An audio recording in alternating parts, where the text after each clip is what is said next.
Sono la dottoressa Barbara Ruzzante, faccio parte dell'unità operativa di medicina fisica e riabilitativa dell'ospedale di Cittadella e Campo San Piero, diretta dal dottor Stefano Mazzon.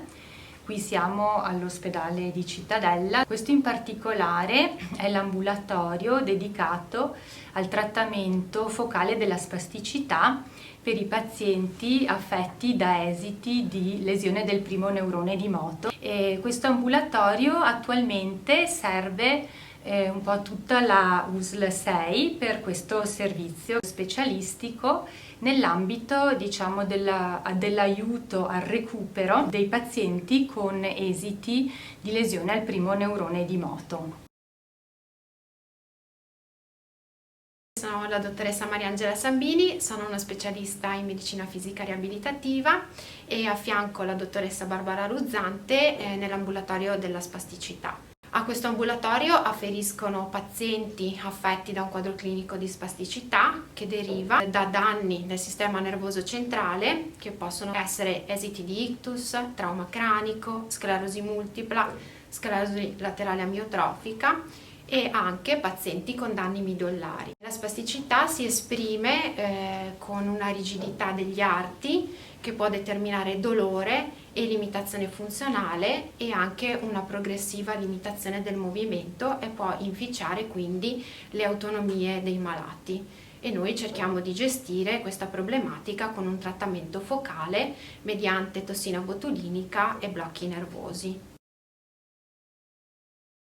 Cosa facciamo nell'ambito di questo ambulatorio? Allora, innanzitutto un'attenta valutazione funzionale del paziente, che di solito è un paziente che è da noi per eventualmente una prima fase di recupero dalla lesione, quindi un paziente che abbiamo reclutato nell'ambito del reparto o dei nostri ambulatori, oppure può essere un paziente che ci viene inviato da altri colleghi, quindi sempre nell'ambito di un progetto riabilitativo di recupero, di una funzione o di un miglioramento della qualità di vita, oppure vi sono anche pazienti che afferiscono cronicamente perché la loro problematica viene risolta in parte dal nostro intervento, poi viene a ripresentarsi, però il paziente sa che ha la possibilità diciamo di star meglio attraverso questo intervento. La valutazione è fondamentale e viene attuata attraverso, diciamo, delle misurazioni cliniche, attraverso schede validate,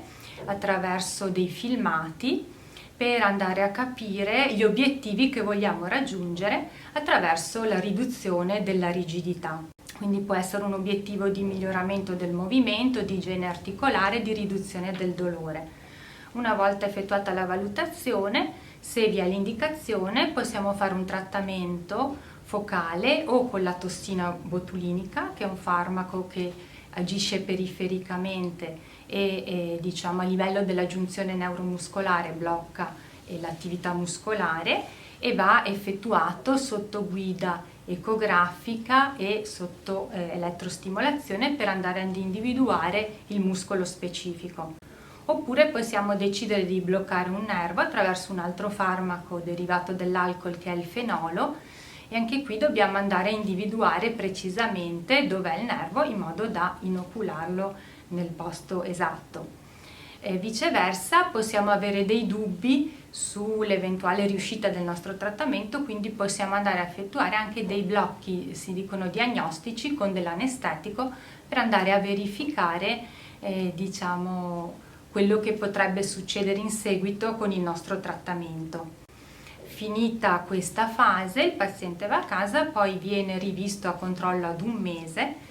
Nel mezzo, se necessario, farà anche un intervento riabilitativo col fisioterapista, oppure verranno consigliati dei tutori, dei bandaggi, altre situazioni, sempre nell'ambito del progetto.